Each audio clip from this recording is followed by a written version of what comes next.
Good morning, everyone. It's Craig Studnicki from ISG World and Related ISG, getting ready to present the Q3 Miami report today on October 24th. Can you believe it's October 24th, 2 months from the big holiday? Lots of folks often ask me what keeps us so committed to producing this Miami report every quarter. I've been thinking about it, and it's really two reasons. One has to do with Miami, and the other one has to do with real estate. Real estate. It's still the most highly valued asset in all of the world. It's currently listed at around $634 trillion. That's the valuation of all real estate worldwide. Way ahead of stocks, way ahead of bonds. Forget crypto. It's still real estate. In Miami, I still think it's the most popular real estate market in the entire US and probably the most talked about market in the world. With all that said, let's get going on Q3. And I'd like to start with a little bit of a history thing. This little cover shows the original Miami report. You might call it mid-Q3 of 2009. It's 15 years old. The cover says perception versus reality. The New York media picked on Miami real estate. They said in CNN particularly, there were over 21,000 condos for sale, and they said there was a 10-year supply. Well, we counted. The actual number was 11,502, which is half of what CNN said. That wasn't 10 years, it was 2 years. I realized then that you really do have to take a really, really hard look at what the media says about Miami, particularly from New York, and really scrutinize the difference between the headline and the story, because they're often different. They were different then, it's different now. I'm dealing with some perception issues because I've been asked a lot of questions from a lot of realtors, from a lot of investors, developers, architects about market conditions here in Miami in the last few months. And I can tell there's a perception problem. So if you give me a little bit of time this morning, we're going to clear up the perception and give you a brand new reality. Here we go. Let's start with the headlines. We're going to start with the New York Post. As I said, there's a difference in journalism. There's a difference between the headline and the copy and the story. They usually link up. Doesn't happen all the time, and particularly in these two stories. The New York Post in September writes a story about how the condo market could teeter on collapse amid soaring costs and safety rules. They're suggesting that Florida condominium prices are dropping. They're half right. They're half wrong. But that headline can scare an awful lot of people who are considering buying a home, whether it's a condominium or a house, or maybe making an investment in commercial real estate in South Florida when they see a headline like that, and that headline is misleading. The Wall Street Journal, a couple of weeks ago, writes a story about the Great Migration of Florida is coming undone. And I'm very flattered that they referenced the ISG Miami report from the end of June, Q2. It's always flattering when a publication like the Wall Street Journal references your material to make part of their argument. But in this particular story, the headline did not match the story. It makes it sound like the migration, the population gains here in South Florida have somehow come undone, to use their very word. Totally untrue. Let me show you. Let's get on with it. Some of you have been asking about transactions. I think transactions have slowed down, Craig. You know, mortgage rates are really, really high, and I don't think that the population gains are what they've been in 2023 or 2022. I think real estate transactions have slowed down. I've been getting that a lot. So I did a little comparison for you. Here's a perception versus reality difference. Look at Q3 of 2022, just 2 years ago. We did a little over 22,000 transactions. That's houses and condos combined. Those are sales. That happened in Q3 2 years ago. Q3 last year, it was 20,000, a little less than 2022. This year, you're knocking on 23,500. Yeah, you did more than 1,500 transactions than you did in 22, which was considered a really good year. Perception, reality. It's not a slow year. People keep moving to South Florida, and they keep buying existing inventory, and most of it is happening in MLS. Let's go to MLS and talk about single-family homes. We continue to get some relief in inventory here, and it's really, really good news. You'll see later in the presentation that the magic of the salesmanship of Mayor Francis Suarez of Miami has caused even more companies to relocate to all of South Florida, Miami-Dade, Fort Lauderdale, Broward County, and Palm Beach County. Single-family homes are up. We had about 8,500 for sale in Q3 of last year. Now we're up to almost 13,800. We need that inventory. Prices are getting a little high. We divided these into three categories. We always do, just to keep it simple. There's the A, the B, and the C. The A house, it's like 15 years old. Contemporary in design. and it's on the water, usually on or really near the water. And the average price, list price today of those is $27 million. Yeah, it's a little pricey. The B house is exactly like the A in terms of age and design. It's just not on the water. And the average price here is, list price is $10 million. And then there's everything else that I call the C houses. Not near the water, not necessarily contemporary design, not necessarily new. And they're now averaging 1.2 million. Yeah, they've gone up a little bit, but the price range of the C house is between 500,000 and 1.5 million, which is the affordable price range for most of the people who are moving here with all of these Fortune 400, Fortune 500 companies that are relocating to South Florida. We need the inventory. There is something, though, that, oh, look at this next slide. This shows what a great investment single-family homes continue to be. Residential real estate, I said at the outset of this presentation, is the highest valuation of any asset class in the world. Single-family houses in South Florida are the epitome of that. So far this year, the average single-family home is appreciated in value by 6%. My guess is that that's where it will wind up by the end of the year.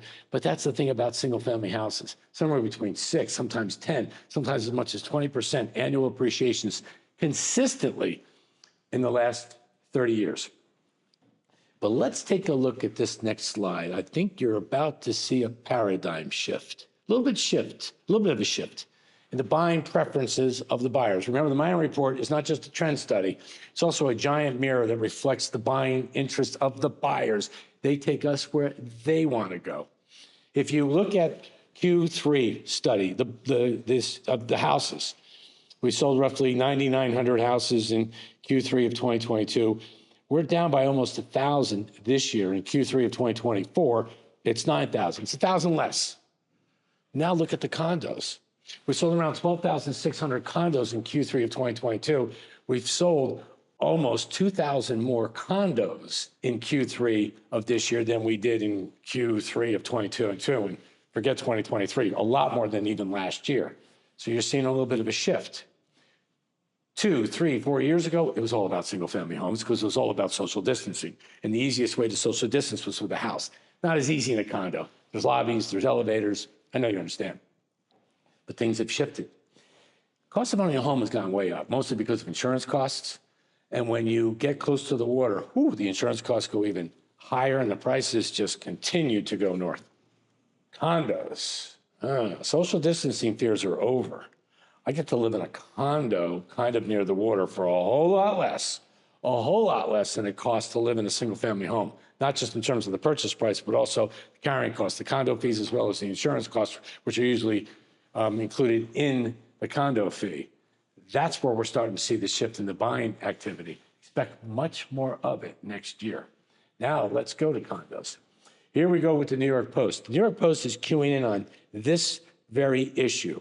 3 years ago, we all know what happened in Surfside with Champlain Towers. It's my opinion that the state of Florida overreacted to it with this new milestone law, but they did, and it's the law. And here's what it basically means. It means that this year, throughout 2024, all condominium properties, all, regardless of where it is in Florida, Jacksonville, Orlando, Miami, Tampa, Naples, Palm Beach, Florida, if you're 30 years or older, you had to hire a structural engineer to examine the structural components of every condominium, and that's been going on. Some of the early results are in. We're hearing condominium associations assessing individual unit owners in some of these buildings that are over 30 years old as high as $350,000 per unit. Whoa, that's the highest I've heard. Some of the more reasonable ones are somewhere between $20,000 to $30,000 per unit. Most of the results are clearly not in because these reports aren't due until December 31st. But the tea leaves are in. We're seeing what's happening. Condominium associations have kicked the can down the road for way too long. The state of Florida is not letting you get away with that anymore. All condominium association budgets must have a reserve for replacement. The 30-year-old buildings don't have the cash, so they're assessing the unit owners with what we call a special assessment. It's had a negative effect on the valuation of those condos, which I'm about to show you. This year, in MLS land, let me give you a broader perspective. In the multiple listing land here in South Florida, we normally have around 22,000 condos for sale at any given time. That's Miami, Dade, Fort Lauderdale, Broward County, and Palm Beach County combined, 22,000. And that means that the playing field is kind of level. It's not a buyer's market or a seller's market. It's relatively equal. well, about a year ago, we were down to well below 9,000 units in the Tri-County area, which makes very much for a seller's market, which is very much concerning. It appears as if we're getting close to normal again. It appears, because you've got over 20,000 units listed in MLS, so it appears as if we might have a fair fight on our hands. It's not a buyer's market, it's not a seller's market, the playing field's level. But that's another perception versus reality argument. Because the truth is, 85% of everything that's currently in MLS is over 30 years of age. And it is making a lot of buyers and every mortgage lender nervous to the point where they don't even want to bust a move. Buyers don't want to put in an offer, lenders don't want to lend because of the great unknown attached to these special assessments. It is, in fact, a big unknown. We'll know everything about this 6 months from now, 9 months from now, because not all the condominium associations are going to have the reports ready on January 1. Common sense says so. But throughout next year, we'll know. It's my hope that the devaluation of these condominiums that are 30 years of age or older will have hit their low point, because not every one of these condominium associations will have big special assessments. Many of them have been beautifully maintained, but the unknown has caused this. That means the reciprocal is true. 15% of all condos currently listed in MLS are less than 30 years old. That's around 3,000 units, Tri-County, Dade County, Broward County, Palm Beach County combined. 3,000 units, that's a seller's market. Perception versus reality. I thought we were out of the woods. No, you're not. Because there's 3,000 sellers that control condominium inventory that mortgage lenders will lend on and most buyers want to make a bid on in South Florida. Let's take a quick look at the stuff that's less than 10 years old. We broke it out, we aged it. We always do. We do it for you. Condos that are less than 10 years old, condos that are 10 to 30 years old, and condos that are 30 years plus. These are the condos that are less than 10 years old, and you can see you have 680 for sale. And this year, we sold 1,712. We added 1,444. We're selling around 315 of these every month. So with 680 remaining for sale, you got about 3 to 6 months of inventory, and they will sell. And when they sell, they will get replaced with another 600 plus. And what does that do to pricing? This is pretty substantial. You're up 9% this year, the whole year. This was an annual appreciation rate. This would be almost stunning. It would be impressive. This is 9 months. My guess is that by the end of December, this is going to hit double digits, somewhere around 11 to 12%, because whether they're from Boston or Buenos Aires, whether they're from Los Angeles or Sao Paulo, they're reading about the condos that are subject to these special assessments that are 30 years and older. They don't want any part of it. They're asking the realtors to take me to something younger, anything less than 30 years old. Hell, anything less than 30 years old. If it's less than 10 years old, look at the appreciation rate on those units. People keep coming, and we'll get to the demand in a second. And they're going to continue to cause the valuation of those younger condos to go up. These are the condos that are 10 to 30 years old, still under 30. There's 2,333 for sale. We sold over 10,000 of them this year. We added another 4,600. Sold 10, added 4,600. Hell, that's only 2 to 4 months of inventory at the current pace we're selling. Like the stuff that's less than 10 years old, up 9%. So all condos less than 30 years old are up 9%. The older stuff is down. We're going to show you that in a second. That's where the New York Post is half right. It's where the New York Post is half wrong. Let's go to the stuff that's 30 years old. I'm going to show you where they're half right. There are now 17,000 of those for sale in the Tri-County area. We only sold 2,600 of those this year. We added almost 4,000. You got over 2 years of supply here. These are selling very slowly, very, very slowly. And the cause and effect of the unknown, of the special assessments, has caused the valuation of these condos to be down minus 21% so far this year through September. It's my hope that we've hit the bottom of this. Maybe it falls to 22, 23. But I do have a pretty strong feeling that we are getting very, very close to the bottom of that curve. You might call it the perigee of the curve, because not all of these condos are in such bad shape. Again, we'll know a lot more about that sometime next year. So here is a recap of all of that condo inventory, because I just don't want you getting lost with all of these facts. The truth is that we have a lot of demand and we don't have a lot of supply. What this shows is that 85% of those 20,000 units are over 30 years of age. And folks, I'm saving you a lot of time and a lot of brain power. Nobody wants that right now. What they want are the condos that are less than 30 years old. And if you add those two columns up, you've got 3,000 units. That is not nearly enough inventory. What's very interesting, though, about all of that, especially when you look at the 14,000 condo sales that took place this year, just the condo sales, 88% of those condos are priced between 500,000 and 1.5 million. That's per the MLS. That's just summarizing all the data. 88%. And what's interesting even further about that, if that's the most popular price point that in condo land that's selling, particularly stuff that's less than 30 years old, I just want to put a lot of my focus of attention if I'm a realtor. How many of those do we have for sale out of the 3,000 units that are in MLS? 87. 87 condos are priced between 500,000 and 1.5 million in the entire Tri-County area. And where do you hear this? They're all in Miami. Not one in Broward County, not one in Palm Beach County. Scarcity, serious scarcity. And those are the condos that are going this way in terms of price because they're so young. There's no special assessment as you could possibly attach to it. The condominium associations are fully funded, particularly the line item called reserves. Interesting information, isn't it? New construction, let's go there. So since 2020, there are now 113 buildings, 22,800 units being developed in South Florida, in this particular case, from Coconut Grove to the south, Pompano to the north. 11,300 of those are what I call traditional condos or condominiums with rental restrictions. 11,500 are short-term rentals with no rental restrictions. We now have more short-term rentals being developed in South Florida than we have traditional condos. The only thing I can say about that, I sure wish it was the other way around. Because when I get to the demand section, you're going to see all of these people that are continuing to move here, and they need to live, and they want to live in a traditional condo. You can't live year-round in a short-term rental, but you can in a traditional condo. We need to build more of them. Let me give you an example.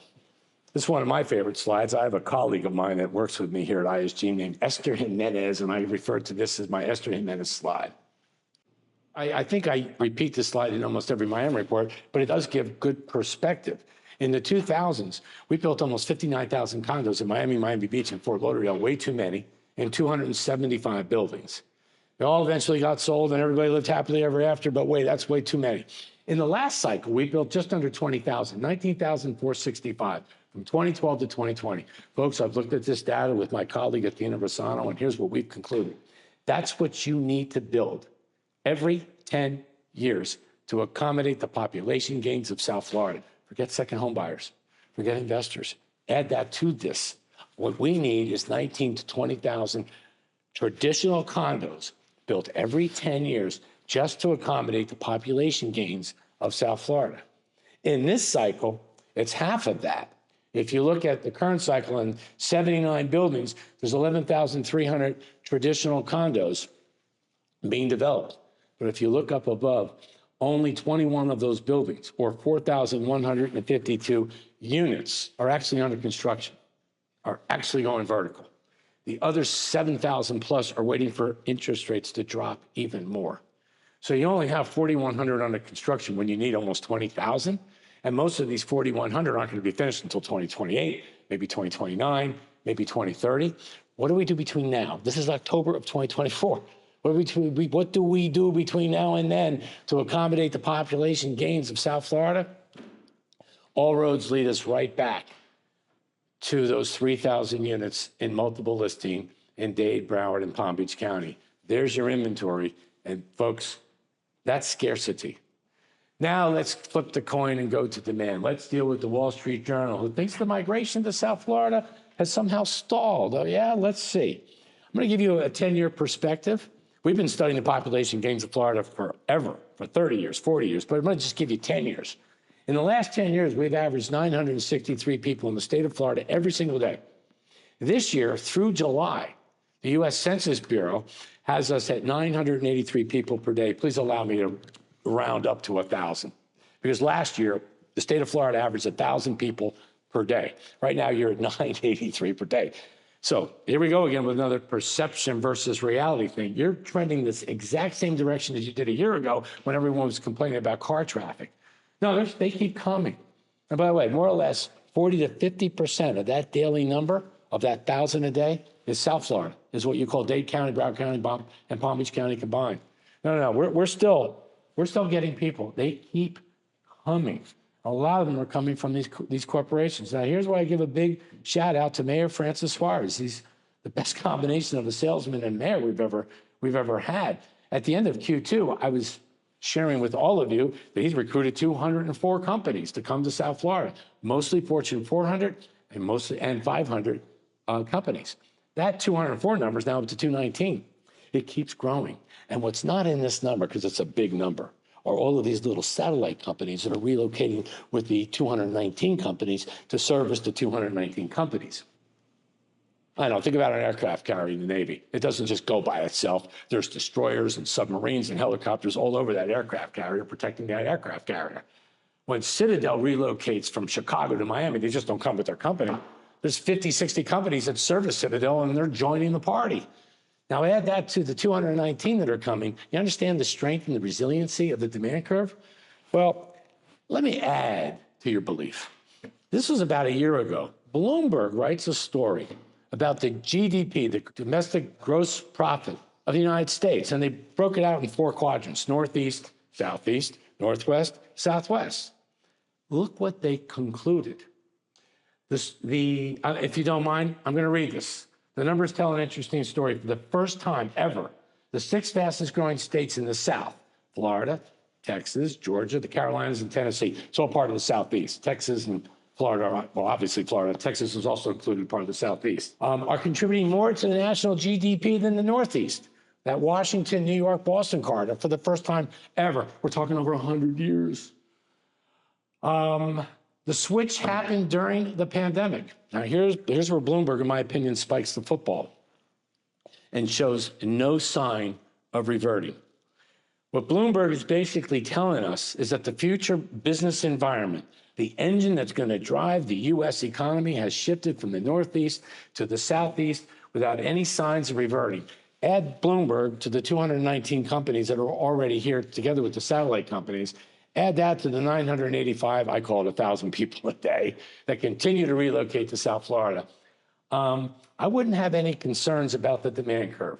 No, you've had a lot of multifamilies getting developed since 2020. Actually, it's close to 40,000 units here in South Florida. A lot of people who moved to South Florida moved into one of those rental communities. Half of those rental units, so half of those 40,000 units have already been delivered. And a lot of people that moved here from all parts of the world moved into one of those for a very good common sense reason.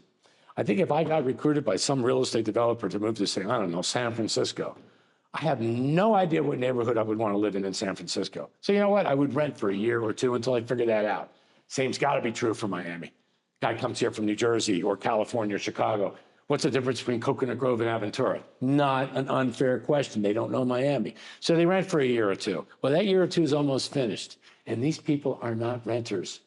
These people who are relocating to South Florida, working with these Fortune 400, these Fortune 500 companies, they're really homeowners, and they've got the cash. And now the mortgage rates are poised to go south. My forecast is next year, a lot of those tenants are going to be out there looking at those 3,000 units for sale, because it's time to bust a move away from renting and start building or rebuilding my net worth. And the easiest way to do it is with the most valuable asset class in the world, real estate. Here's another thing that gives a little bit of strength to your belief in the future of Florida. It's U.S. House of Representatives. We have an election here in a week, and it will reshape a little bit of the House of Representatives, just a little bit, because this is really more of a 10-year thing. The House of Representatives is Congress. There's 435 members. It's all determined based on the total population of the state. The most populated state in the country is still California. Number 2 is still Texas.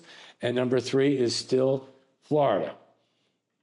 There might be a chance that Florida takes over Texas in my real estate career. I don't think California, but there's a chance that we go from close to 25 million up to 30 million people, because that's where Texas is. But when you look at the amount of representatives we have, California has 52 congressmen out of 435, making a lot of noise in Washington, D.C. for California. Texas has 38 members. Florida has 28.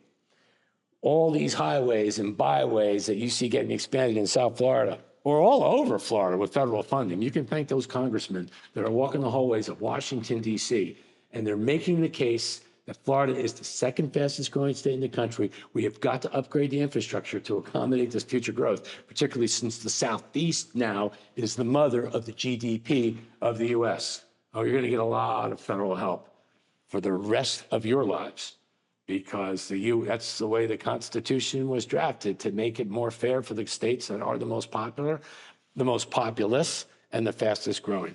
The 2020 forecast, as I come to an end of Q3, I love Barbara Corcoran. You see her on Shark Tank. I've had the chance to meet her. She speaks her mind, and she's making it pretty clear that once interest rates drop close to 6%, 5.9%, prices are going to go up. Things are going to get kind of juicy. Take a listen to this video, this quick interview from CNBC. I can't explain the rates going up or down. That's not my bailiwick. But what I can explain is if rates go down just another percentage point, that's what I'm hoping for by year end, prices are going to go through the roof. And the reason for that would be around 6%, get to that level. Because everyone will come out and buy. There are probably 10 buyers on the sidelines waiting for interest rates to come down that are actually active in the market. So everybody's going to charge the market.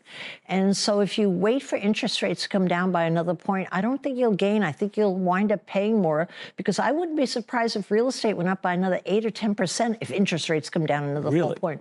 I know it sounds crazy, but there's a magic number that makes people get all juicy about. Yeah. And it just has to slide down there for everybody to say, let's get out there and take advantage of it. Well, this is matched with the agenda of Jerome Powell, chairman of the U.S. Fed.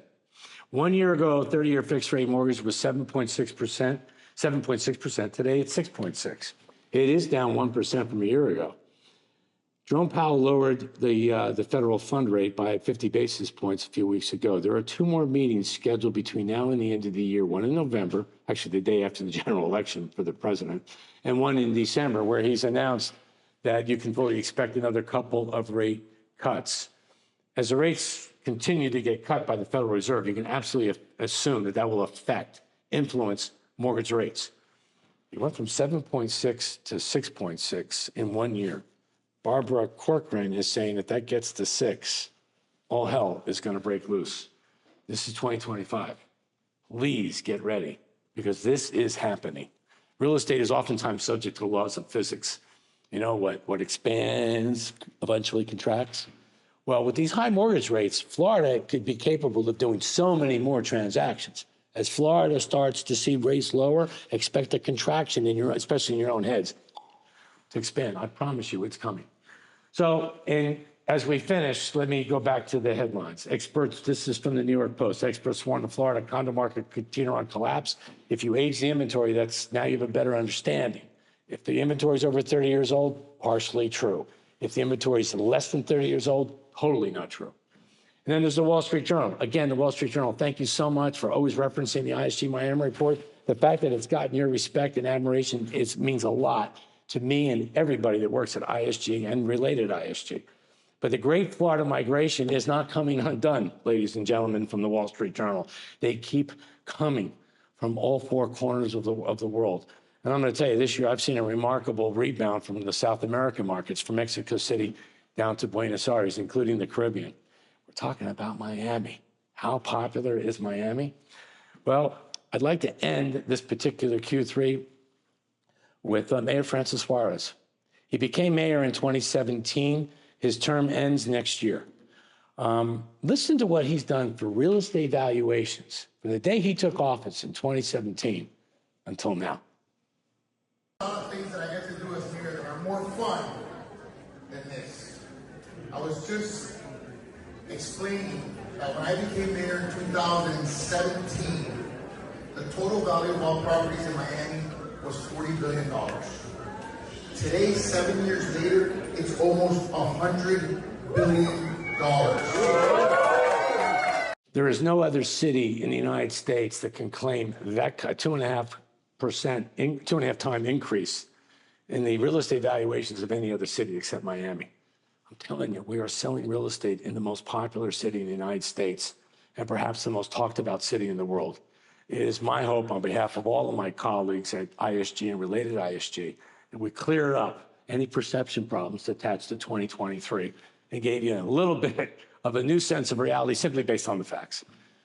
I get to see all of you again in early January when we do a whole recap of what happened in 2024 here in South Florida. Until then, I wish you all always the same. Lots of success. I guess in this case, happy Thanksgiving, happy Hanukkah, Merry Christmas. I'll see you in early January. Good luck for the rest of the year. Bye-bye.